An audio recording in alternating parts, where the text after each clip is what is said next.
നമസ്കാരം, എല്ലാവർക്കും പ്രവാസി മലയാളിയിലേക്ക് സ്വാഗതം. ഒരു തരത്തിലുള്ള അഴിമതിയും വെച്ചു പൊറുപ്പിക്കാത്ത ഗൾഫ് രാജ്യമാണ് സൗദി അറേബ്യ. തെറ്റ് ചെയ്തവർക്ക് ഒരു പക്ഷാഭേദവും കൂടാതെ ശിക്ഷ വിധിക്കും. അതിപ്പോൾ സ്വദേശികളെന്നില്ല, പ്രവാസികളെന്നില്ല. തെറ്റ് ആര് ചെയ്താലും അവരെ നിയമവിധേയമായി ശിക്ഷിക്കുക തന്നെ ചെയ്യും. ഇപ്പോൾ സൗദിയിൽ 50 കോടിയിലേറെ റിയാലിന്റെ അഴിമതി നടത്തിയതായി കണ്ടെത്തിയതിനെ തുടർന്ന് King Abdul Aziz University president doctor Abdul Rahman Al യൂബിയെ സൗദി ഭരണാധികാരി സൽമാൻ രാജാവ് തൽസ്ഥാനത്ത് നിന്ന് പുറത്താക്കിയിരിക്കുകയാണ്. അഴിമതിയും അധികാര ദുർവിനിയോഗവും സാമ്പത്തിക വെട്ടിപ്പും അടക്കമുള്ള ആരോപണങ്ങൾ നേരിടുന്ന Jeddah King Abdul Aziz University president doctor Abdul Rahman Al യൂബിയെ oversight and anti corruption authority സമർപ്പിച്ച റിപ്പോർട്ടിന്റെ അടിസ്ഥാനത്തിലാണ് സൽമാൻ രാജാവ് കഴിഞ്ഞ ദിവസം പദവിയിൽ നിന്ന് നീക്കിയത്. ഇദ്ദേഹത്തിനെതിരെ നിയമാനുസൃത നടപടികൾ തുടരാനും രാജാവ് നിർദ്ദേശം നൽകിയിട്ടുണ്ട്. ഔദ്യോഗിക വാർത്താ ഏജൻസിയാണ് ഇക്കാര്യം പുറത്തുവിട്ടത്. വിവിധ തട്ടിപ്പുകളിലായി ഇയാൾ 50 കോടിയിലേറെ റിയാൽ അപഹരിച്ചതായി തെളിഞ്ഞിട്ടുണ്ടെന്ന് സൗദിയിലെ അഴിമതി വിരുദ്ധ ഏജൻസിയായ oversight and anti corruption authority വക്താവ് അഹമ്മദ് അൽ ഹുസൈൻ പറഞ്ഞു.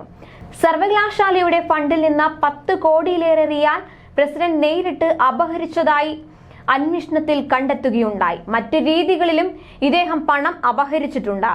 ആകെ 50 കോടിയിലേറെ റിയാലിന്റെ അഴിമതികളും വെട്ടിപ്പുകളുമാണ് മുൻ പ്രസിഡന്റ് നടത്തിയതെന്നും അതോറിറ്റി വക്താവ് അറിയിച്ചു.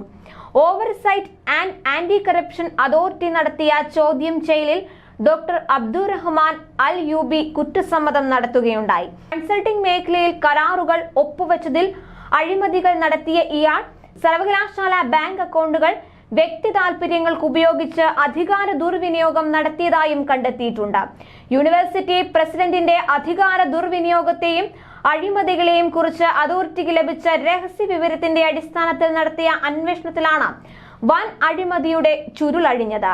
യൂണിവേഴ്സിറ്റിയിൽ നിന്ന് തട്ടിയെടുത്ത പണം സർക്കാർ ഖജനാവിൽ തിരിച്ചെത്തിക്കാനുള്ള നിയമാനുസൃത നടപടികൾ പൂർത്തിയാകുന്നതുവരെ ഈ അക്കൗണ്ടുകളിൽ നിന്ന് നീക്കം ചെയ്യുന്നത് തടയാൻ ആവശ്യമായ നടപടികൾ സ്വീകരിച്ചതായും അഹമ്മദ് അൽ ഹുസൈൻ പറഞ്ഞു.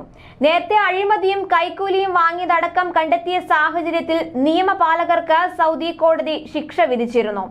മുൻ ജഡ്ജിമാരും ഷൂറ കൗൺസിൽ അംഗവും പബ്ലിക് പ്രോസിക്യൂഷൻ ഉദ്യോഗസ്ഥനും അംബാസിഡറും അടക്കമുള്ളവരെയാണ് കോടതി ശിക്ഷ വിധിച്ചിരുന്നത്.